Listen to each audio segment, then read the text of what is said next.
empezar con el acto y ahora me gustaría presentarles a... Bueno, tenía pensado tratarle de usted, pero ya estamos ya más en confianza, ya todos los conocemos un poco más. Entonces, nada, comentaros, él es David León, es un técnico de la Dirección General de Desarrollo Rural y Política Forestal. No sé cuáles son sus siglas, así que siempre lo digo entero y ya está. Y bueno, él nos va a hablar un poco del Programa Español de Conservación y Mejora de los Recursos Genéticos de los Olmos Ibéricos. Podría extenderme como con Luis una hora hablando y presentándole, pero mejor dejo que sea él el que hable de sí. Así que adelante. Muchas gracias. Bueno, pues nada, muchas gracias por la invitación a participar en esta jornada. Gracias a la asociación, a los fagusianos, que me ha gustado el nombre de fagusianos, muy bien. Y al ayuntamiento por tener esta iniciativa, ¿no? De plantar un olmo donde antes hubo uno y se perdió. Es importante para nosotros porque es un poco el fin de este programa, de este proyecto que lleva tantos años, para intentar explicar. Me parece una iniciativa fantástica. También agradecer al ayuntamiento que no solo se conforme con plantar el olmo y hacerse una foto político y ya está, sino que además quiera hacer este tipo de presentaciones, que aunque llevan tiempo prepararlas, pero es de agradecer que se quiera dar información de qué hay detrás de ese olmo que se va a plantar, que no solo va mucho más allá de que sea un árbol de vivero normal y corriente, porque hay mucha historia detrás que intentar explicar y que Luis ya ha explicado buena parte de ella. Entonces agradecer esta iniciativa y nada más voy a empezar. Bueno, después de que haya hablado Luis a hablar de olmos, pues quizá ya muchas cosas están ya dichas.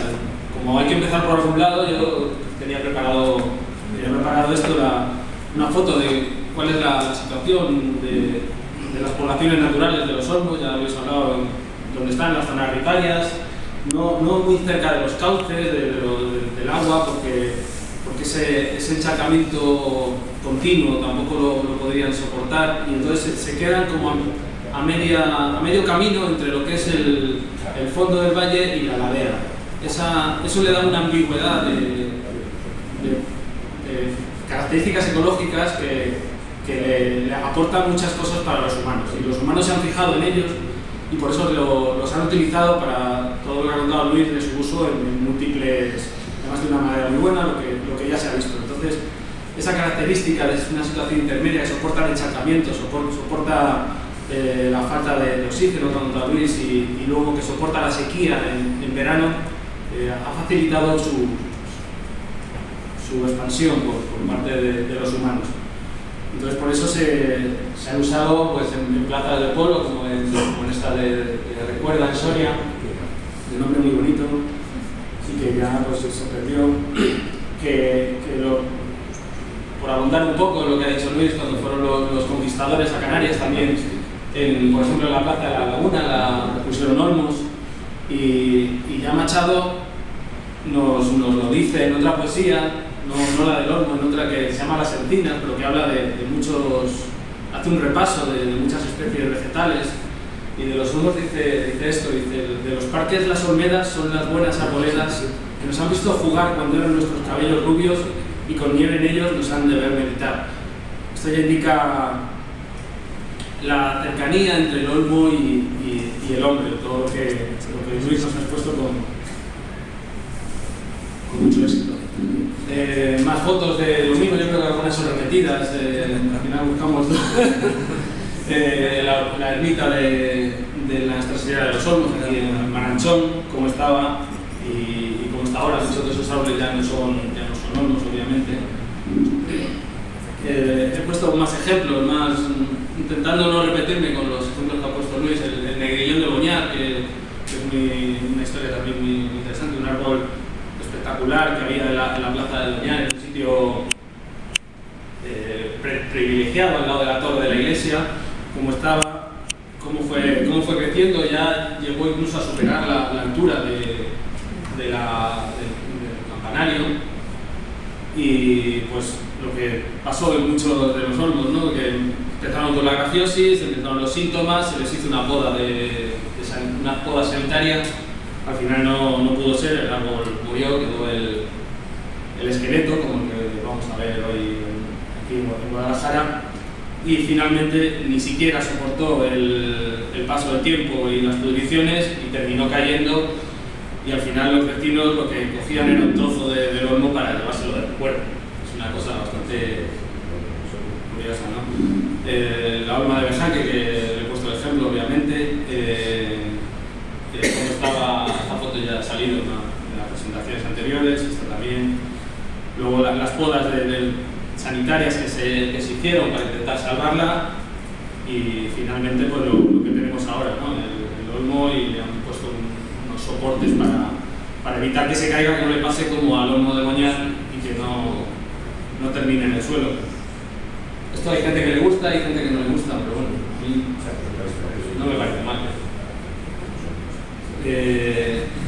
Ya entrando en lo que es el programa de mejora genética forestal, o de programa de conservación y mejora de los recursos genéticos de los olmos ibéricos, ante esta situación que se empezó en los años 80 dramáticamente y continuó en los años siguientes, el Ministerio, junto con la Escuela de Montes, en colaboración, decidieron iniciar un programa con un objetivo muy claro. Desde un principio ya se pensó que la solución tenía que pasar por la mejora genética, porque otras soluciones tipo sanitarias de podas, lo que hemos visto, las podas o los tratamientos fitosanitarios, no eran todos los efectivos que tenían que ser, que se suponía, y exigía un continuo mantenimiento que muchas veces no es posible hacer. Entonces, con tratamientos fitosanitarios continuos puedes mantener la enfermedad a raya, porque lo hemos comprobado durante estos años, pero es una cosa que no puedes hacer en mucha superficie o en mucha cantidad. Entonces, la solución se veía desde un principio muy clara, que era la mejora genética forestal y la búsqueda de individuos resistentes por su componente genética. Entonces, ¿qué es un programa de mejora genética forestal? He puesto ahí una definición, que no sé si es la correcta, porque lo he entendido, o sea que igual Luis tiene algo que decir. Puesto conjunto de actuaciones dirigidas para la obtención de materiales forestales de reproducción de calidad genética garantizada y para un carácter de selección determinado. En nuestro caso, el carácter de selección está clarísimo, es la resistencia a la enfermedad, el objetivo está muy claro, que es la resistencia a la enfermedad. El carácter de selección es el marchitamiento que se produce después de la inoculación. Entonces, cuanto menos se marchite, entendemos que son más resistentes, y ese es nuestro objetivo y nuestra selección. Otros programas de mejora genética forestal van buscando otras producciones, o producción de madera, de corcho, de piñón, de resina, de lo que sea, hay mucha variedad. Pero en este caso el objetivo era la resistencia a la enfermedad. ¿Qué tipo de actuaciones contemplan los programas de mejora genética forestal? Lo primero, lo que ya le he dicho, un establecimiento del objetivo y del criterio de selección.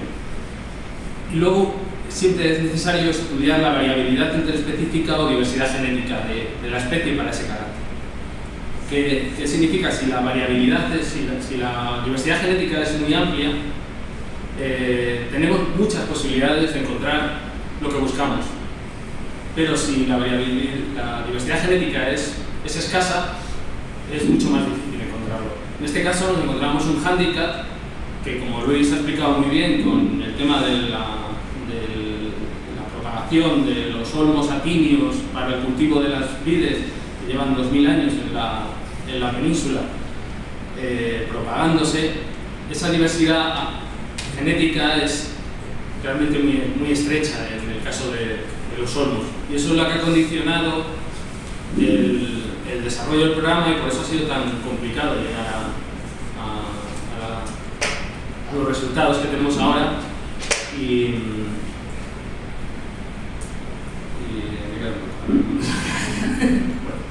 Pues eso, esa diversidad genética es un hándicap, ha sido un hándicap para el programa. Por otro lado, la siguiente fase que hay que hacer una vez que hayas estudiado la diversidad genética y ves que tienes posibilidades de llegar a un resultado es, tienes que hacer una población base de mejora. Tienes que recolectar ejemplares que tengan unas características fenotípicas, en principio visuales, que te interesan, morfológicas, o porque en este caso resistan aparentemente a la enfermedad en su localización. Y tienes que crear unas poblaciones, unas colecciones para de ahí seleccionar. Lo siguiente sería precisamente esa selección, en este caso con ensayos genéticos, que es la base de la mejora, esos ensayos, para cuantificar la ganancia obtenida. Esa ganancia nosotros la cuantificamos como resistencia a la enfermedad o porcentaje de marchitamiento, como ya os he dicho. Y luego finalmente, cuando ya has terminado el programa, tienes los resultados, lo que tienes que hacer es unas plantaciones para multiplicación. Si el objetivo es producir semillas, pues tienes huertos semilleros o unos progenitores de familias. Si el objetivo es producir réplicas clonales, que es nuestro caso, pues establecimiento de un campo de plantas madre o un cultivo in vitro, como si quiera multiplicar ese material para obtener las réplicas suficientes para el uso que queremos darle. Entonces, como introducción para lo que son los programas de mejora genética forestal, era necesario explicar esto antes de continuar. Fases del programa, ¿qué camino hemos seguido? Se ha seguido, porque yo me incluyo, pero bueno, yo llevo unos años solo. Aquí esto es un camino muy largo y se empezó en 1986, como ha contado Luis. El objetivo ya desde el principio, si veis el título del primer informe, es Control de la enfermedad de la grafiosis a través del mejoramiento genético, o sea que estaba clarísimo lo que se estaba buscando. No había dudas que había que ir hacia la mejora genética. Y el primer informe del 86. El primer informe, como no podía ser de otra manera, es una revisión bibliográfica. Lo primero que tienes que hacer es ver lo que se ha escrito científicamente hacia atrás y de ahí empezar a avanzar. Entonces, por ahí se comenzó y los siguientes años, hasta el año 90 más o menos, del 86 al 90, lo que se hizo fue una ampliación del conocimiento, viendo cómo estaba el conocimiento, ampliar, conocer mejor el olmo, las especies de olmo, que es todo lo que ha contado Luis, los hábitats, dónde vive, cómo se defiende de la enfermedad, qué mecanismos tiene el olmo, qué mecanismos tiene el esculítido para transmitir la enfermedad. Todo esto fue ampliándose la base del conocimiento y estos primeros años fueron de ampliar conocimiento, no se avanzó prácticamente, bueno, seguro que se avanzó en otros aspectos, pero esto fue el objetivo principal. Y desde el principio se vio la necesidad de conservar los recursos genéticos. Como os he dicho, hay que establecer una población base de mejora y cuanto más amplia sea, mejor. Y además el recurso se estaba yendo del campo, se estaban muriendo los olmos. Y había que intentar salvarlos antes de que se murieran, porque esa genética podía ser muy valiosa para la propia recuperación de la especie. Entonces, la siguiente fase, desde el 90 al 93 más o menos, es la conservación de esos recursos genéticos. He puesto fotos de los informes. Hay una colección entera de informes, que cada año se hacía uno, hizo 1,5 metros de lineal de estantería de informes, o sea, una información tremenda, y me gustaba presentar los informes y las fichas que se iban haciendo esos años. Por eso os he puesto estas fotografías, que son muy bonitas, pero yo creo que son ilustrativas. Por ejemplo, las fichas que se iban rellenando de los olmos que se iban conociendo su existencia, se iba haciendo un croquis, se medían, se decían sus características. Y luego, una vez que los localizabas, había que multiplicarlos y conservarlos en plantaciones de conservación, que era el primer objetivo. Intentar conservarlos, sea o no sea resistente. Vamos a intentar conservarlo, que no se pierda. La siguiente fase, que más o menos desde el 93 hasta el 2001, ya se vio que se estaba en condiciones de empezar el programa de mejora, realmente de obtener individuos resistentes. Con la vía que se veía más factible, que era la hibridación con especies asiáticas. El hongo proviene de Asia, los olmos asiáticos han convivido con la enfermedad y son resistentes. En cambio, los olmos europeos y los olmos americanos no son resistentes. Por lo tanto, se vio que una de las vías de resistencia era hibridar los olmos europeos con los olmos asiáticos, obtener individuos lo más parecidos morfológicamente a los que nosotros entendemos que es un olmo, y de esa manera poder recuperar, porque no se veía otra vía, no se veía otra posibilidad más que la hibridación. Y luego una selección de esos ejemplares que tenían eran más parecidos a los olmos, al olmo común. Ya el título de los informes, como veis, va cambiando, dice desarrollo y evaluación de técnicas para la obtención de olmos resistentes a la grafiosis. Ya sabíamos cómo lo íbamos a hacer, con mejora genética, y ahora ya lo que vamos a desarrollar esas técnicas para obtener esos olmos. Y el principio de la técnica era la hibridación. Desde el 2001, ya en la fase anterior, ya se vio posibilidades de que los olmos europeos que se iban recolectando por diversos sitios de España, en los primeros ensayos preliminares se vio que había posibilidades o al menos mostraban buenos resultados en los primeros ensayos. Entonces se abrió la línea con la posibilidad de que en un futuro hubiera olmos europeos o olmos comunes, olmos minor, que fueran realmente resistentes. Entonces desde el 2001 al 2014, que es la fase más larga del programa, se ha trabajado en esa línea y es la que se han obtenido los resultados de mayor éxito y que hoy nos agrada tanto presentar. La última fase que es en la que estamos ahora, bueno, en 2014 se autorizaron los 7 clones de olmos minor resistentes a la grafiosis de origen ibérico. Ya no son los híbridos, son olmos recolectados en la península ibérica, y desde 2014 a 2020, he puesto 2020 porque tampoco tenemos un límite, ¿no? Pero bueno, hay que ponerse un objetivo, ¿no? Y quizá el objetivo que tenemos ahora es la ampliación del número de genotipos. Ya 7 nos parecen pocos realmente para recuperar una especie.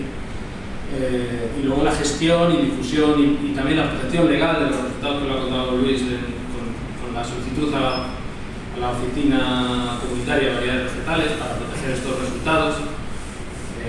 Y finalmente, un poco el reto es la identificación de los genes implicados en la resistencia, que son los agrafiosos, que abriría unas posibilidades científicas tremendas si pudiéramos detectar qué genes concretos o qué grupos de genes son los que están actuando en esta resistencia. Esto visto de otra manera, el esquema de trabajo, un poco esquemático, es primero esa prospección de olmos. Esa foto ya ha salido de la presentación de Luis. Ahí está claro, elegirías el de la derecha, lo propagarías, le cogerías bien semillas o bien estaquillas para multiplicar ese material, para llevarte su genética, y establecerías unas plantaciones. Eso es lo primero que se hizo, la primera fase, y eso los resultados son los bancos de conservación de recursos genéticos, que luego diré qué resultados hemos tenido, qué números han dado esta línea, ¿no? Luego, ese banco de conservación de recursos genéticos es la base para iniciar el programa de mejora propiamente dicho. Lo primero que se hace es un ensayo de resistencia, un test inicial para ver ese material que has recolectado, qué características tiene. Se inocula la enfermedad y se ve la respuesta a esos materiales. De ahí se hace una primera selección, una primera criba, y si tienes éxito y te dan buenos resultados, pues has acabado el programa, ya tienes los olmos resistentes. De esa primera criba obviamente no salían olmos resistentes, salían olmos medianamente resistentes. Entonces la vía que se utilizó fue la hibridación, lo que os he contado, la hibridación con las especies asiáticas para la obtención de clones híbridos. Esto es un ciclo, puedes hacer una primera hibridación, volver a ensayar resistencia, volver a seleccionar, volver a hacer otra hibridación siguiente, así hasta obtener los resultados que te interesen. Estos son, pues cada ciclo pueden ser 10 años, 11 años, cada vez que haces un ciclo. Son proyectos muy a largo plazo, ¿no? Y luego lo que os decía antes, se abrió la posibilidad en esos ensayos de resistencia, se vio la posibilidad de que los olmos comunes también tuvieran características resistentes, y entonces iniciamos la otra vía, que es los clones de olmo común resistentes, y en la fase en la que estamos ahora, que son los cruces controlados entre los ejemplares de olmo común. Es decir, ya tenemos unos ejemplares que hemos visto su posibilidades son los que sean, digamos, son realmente resistentes, como ha enseñado Luis en los gráficos, y ya lo que tenemos son cruzamientos entre ellos, donde esperamos que los resultados sean mejores todavía, porque de una madre alta y de un padre alto lo normal es que salga un niño alto. En esas estamos. Y entonces tengo muchas esperanzas en esos cruces controlados de estos materiales. Esto también lo puedes repetir tantas veces sea necesario para obtener los resultados que... ¿Cómo se hacen esos cruces controlados? Pues se cogen las ramas con las flores, se aíslan y se recoge el polen de esas flores, se inyecta en unas bolsas en las que previamente has protegido las flores del ejemplar que actúa como madre, le inyectas el polen que quieres que actúe como padre y se obtienen semillas. Esas semillas se ponen a germinar y obtienes plantas. Y eso vamos, no tiene ningún misterio, pero es interesante mostrarlo porque a veces la gente se cree que es una cosa de ciencia ficción, los cruces controlados, estamos ahí con los genes. No, es tener semillas, pero controlando el padre y la madre. Requisitos. ¿Qué requisitos tienen que cumplir estos clones que se ensayan para que nosotros lo consideremos resistente? Porque esto no es una pregunta de sí o no, o sea, ¿es resistente o no resistente? No, hay rangos de resistencia también, hay moderadamente resistente, muy resistente, poco resistente. Entonces tenemos que poner un límite y unos requisitos para hacer el test. El test lo hacemos en parcelas controladas, como ha explicado Luis, con un testigo que ponemos que sabemos que es resistente, que es el saporo, y un testigo que sabemos que es susceptible. La planta que tenemos que poner tiene que ser de más de 3 sabias, normalmente 4 o 5 sabias, para que sea lo más parecido a un olmo adulto, para que responda de la misma manera que podría responder el olmo ya adulto. El número de réplicas que exigimos para pasar el control es de 6, al menos 6 réplicas del mismo genotipo, en la parcela aleatoriamente distribuidas para que haya significación estadística, y utilizamos siempre la cepa más agresiva de la micoteca. Tenemos una colección de cepas de hongo y hacemos ensayos de agresividad, y la cepa más agresiva es la que utilizamos en las inoculaciones, con una dosis que el escolítido no podría transmitir. Entonces, de esa manera nos ponemos en las condiciones mejores para el hongo, peores para el árbol. Entonces, si resiste esas condiciones, consideramos que supera el test. Y tiene que superar el test durante 2 años consecutivos, teniendo un marchitamiento menor del 30%. ¿Cuál es nuestro límite? El 30%. Podríamos haber puesto otro, pero se ha pensado que ese es un...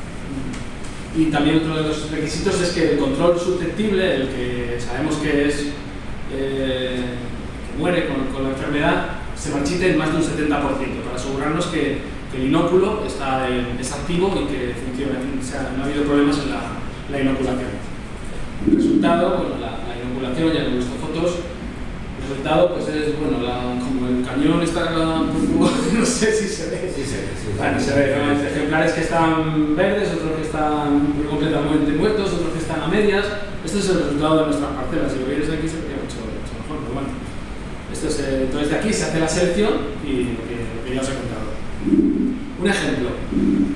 Ejemplares utilizados o material recolectado en la provincia de Guadalajara.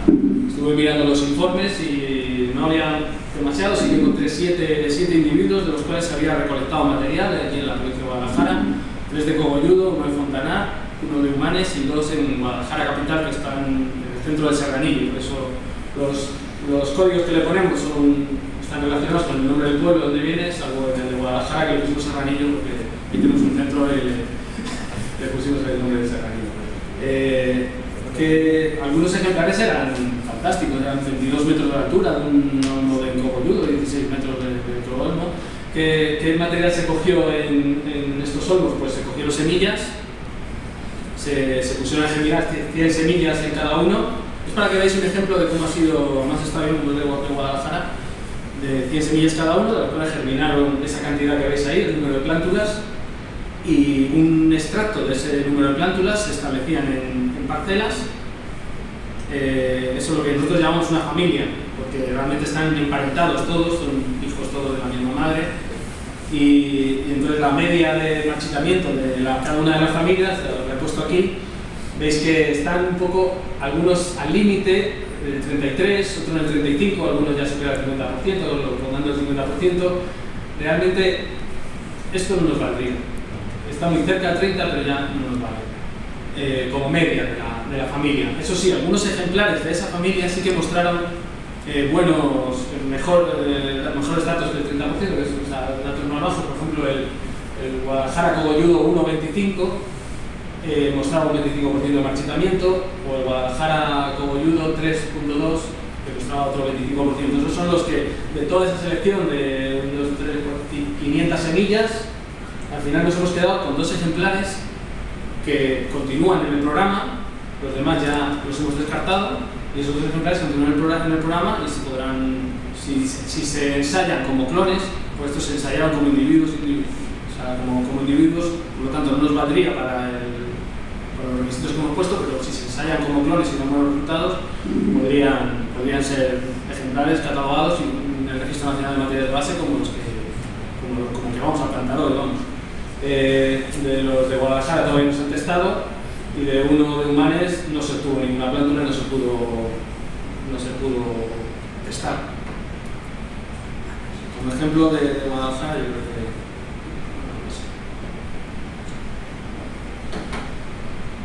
resultados, ya vamos a los resultados, tampoco quiero yo aburriros. En el objetivo de conservar la genética de las especies, de los olmos, ¿qué es lo que tenemos? Ahora mismo tenemos bancos de conservación en diversas localizaciones, en los 4 centros del Ministerio y en alguna localización más, que nos han ido cediendo terrenos para ello.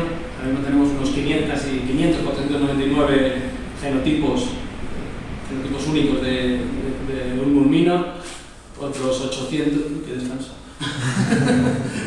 879 de Ulmus levis, son familias de ejemplares que están en situaciones un poco comprometidas, y es un proyecto de conservación, que luego diré algo más. De Ulmus glabra, del olmo de montaña, tenemos también una pequeña representación, y de otras especies y híbridos que se utilizan para esas hibridaciones que os he contado, pues otra cantidad de ejemplares, unos 1500 más o menos genotipos. Ejemplares tenemos más porque tenemos varias réplicas a lo mejor del mismo, pero como genotipos, que es lo que nos interesa, conservar su genética, tenemos unos 1500 conservados en banco de conservación, con 3 estrategias. Se han pensado 3 posibles estrategias para conservar y que la enfermedad no les afecte. Una es la plantación en forma de setos, se les poda todos los años, el escolitio no se siente atraído por esos ejemplares porque no son atractivos para él, para reproducirse, y entonces de esa manera conseguimos evitar que la enfermedad entre. Es lo que la naturaleza hace con esos olmos que se ven desde las carreteras, que se ven ejemplares arbustivos o casi matorrales de olmo. Pues eso, cuando el árbol crece, pues el escolitio vuelve a entrar, vuelve a morir, vuelve a brotar, y es un ciclo continuo. Nosotros lo mantenemos así para conservar su genética. La otra estrategia es tratamientos químicos, trampas de feromonas, para controlar la población de escolítidos. Es lo que hacemos en el banco de germoplasma de Puerta de Hierro. Ahí ya tienen porte arbóreo, y ahí sí que son atractivos para los escolítidos, y lo que hacemos es fumigar 2 o 3 veces al año para evitar y controlar. Aún así, a veces hay algún problemilla. Y lo otro es utilizar las Islas Canarias como refugio. En Canarias hemos visto que hay olmos, pero no está la enfermedad, afortunadamente, y entonces podemos utilizar las Islas Canarias como un refugio para establecer plantaciones de conservación. Se han recolectado semillas, pero no queríamos llevar material vegetativo, o sea, ramas, para no tener riesgo de meter la enfermedad. Se han recolectado semillas, se han mandado a Canarias, se han hecho germinar allí y se han establecido unas plantaciones de conservación. Es un ejemplo de colaboración entre distintas administraciones, entre el Ministerio, la Escuela de Montes y, en este caso, la Comunidad Autónoma de Canarias. ¿Qué aspecto tienen las plantaciones de conservación? Pues es un aspecto en otoño, este es en invierno, esta es la plantación de Puerta de Hierro, por ejemplo, haciendo mediciones. Esto es en primavera, no sé, primavera o verano. Ahí veis el árbol, no sé si se ve. Aquí tiene una rama seca. esto hay que estar muy atento porque estos árboles no son resistentes y entonces tenemos que estar muy atentos a hacer las podas sanitarias. Aquí lo que hay que hacer es cortar por lo sano, como nos dice el refrán. Entonces cortamos por abajo, quitamos esa rama y a veces hay que quitar el ejemplar completo para evitar que se propague a los ejemplares de al lado. Estar muy atento. Resultados con la especie Ulmus levis, ya lo ha contado Luis, quizá no. Bueno, pues aquí muestro la especie, ya os ha contado Luis, es una especie que se consideraba exótica o introducida o naturalizada, como lo queramos ver, y con estudios genéticos, con marcadores moleculares, se ha visto pues, que aquí, bueno, no vamos a entrar en temas de genética, pero aquí los colores que veis aquí son mucho más diversos que los que veis aquí. Aquí se ve que todos son del mismo grupo más o menos, aquí hay diferentes haplotipos, diferentes grupos genéticos que indica que realmente aquí hay mucha más diversidad y las zonas con mayor diversidad siempre son reserva en la zona, en las glaciaciones, en la península ibérica, todo el sur de Europa actuó de refugio para estas poblaciones y luego de ahí se extendieron. Entonces el haplotipo que llegó aquí provenía de las poblaciones más al sur. Eso demuestra la hipótesis de que el Ulmus levis es autóctono en la península ibérica y a partir de ahí lo que hay que hacer, pues ya hemos visto, primero comunicarlo en revistas científicas, que ya se ha hecho, con plantaciones de conservación, que ya están hechas, reintroducir en el medio natural, en sitios donde se vea adecuado, ya se han plantado más de 3.000 ejemplares de Ulmus levis y ahora con el proyecto LIFE se plantarán bastantes más, y luego promover el reconocimiento de esta especie como especie amenazada, que ya se han dado los primeros pasos, pero como dice Luis, a veces cuesta que se reconozcan estas cosas, ¿no? Porque estaba escrito que el Ulmus levis era exótico y cuesta, aunque se ha divulgado todo lo que se ha podido, pero bueno, poco a poco se irá consiguiendo. Yo soy optimista. Estas son una población natural de Ulmus levis, está el aspecto de la hoja, bueno, se ve verde, pero es que es amarilla. Era una hoja de otoño. Bueno, plantaciones de conservación en Balsaín, mediciones que hacemos todos los años, en Calabazanos, una plantación también con unos crecimientos espectaculares en Palencia, un sitio muy bueno, una estación muy buena. Plantaciones en el Palacio del Frío, por ejemplo en Segovia, mediciones en otra plantación en la finca de Quitapesares, que ya hablaba Luis de ella, también en Segovia, que hay una población natural y hemos hecho reintroducción de la especie con unos resultados bastante buenos, unos crecimientos muy buenos al lado del cauce, necesita mucha agua esta especie. En cuestión del objetivo principal del programa, que era la obtención de fenotipos resistentes, pues ya os he contado, la línea de los híbridos obtuvo, puesto 8 clones, porque al final son los que se han quedado como seleccionados finales, pero se tuvieron bastantes más. Lo que pasa que, como con valor ornamental interesante, que se parecieran lo más posible a lo que era el olmo común europeo, pues tenemos 8 que su uso pues nos parece muy interesante para su uso en jardinería. No vamos a introducir estos, en principio teniendo otros materiales en el medio natural, pero como uso ornamental o jardinería, pues nos parece ideal, ¿no? En cuestión de la especie pura, el Ulmus minor, se han obtenido ya 7 clones resistentes para uso ornamental o de restauración. Aquí no hay límite, realmente se pueden usar en cualquier situación. Están autorizados como material de base para multiplicación, es un requisito legal imprescindible para poder multiplicar el material y poder introducirlo en repoblaciones, en medio natural, en restauraciones, como queramos decir. Y también se han protegido ante la Oficina Europea de Variedades Vegetales lo que se conoce, como se conocen las patentes vegetales, ¿no? Para que nadie pueda multiplicar estos materiales sin permiso de los obtentores, que en este caso la Escuela de Montes de la Universidad Politécnica de Madrid y el Ministerio de Agricultura. Esta es la publicación en el BOE, estos son los nombres de los clones que tenemos ahora ya autorizados y una foto. El nombre viene del origen del material, ¿no? Son normalmente nombres de pueblos o esa de la Maniel, esa de la Villa, en realidad es lo mismo, es la misma zona que antes tenía el nombre de esa Maniel y luego se llamó de esa de la Villa.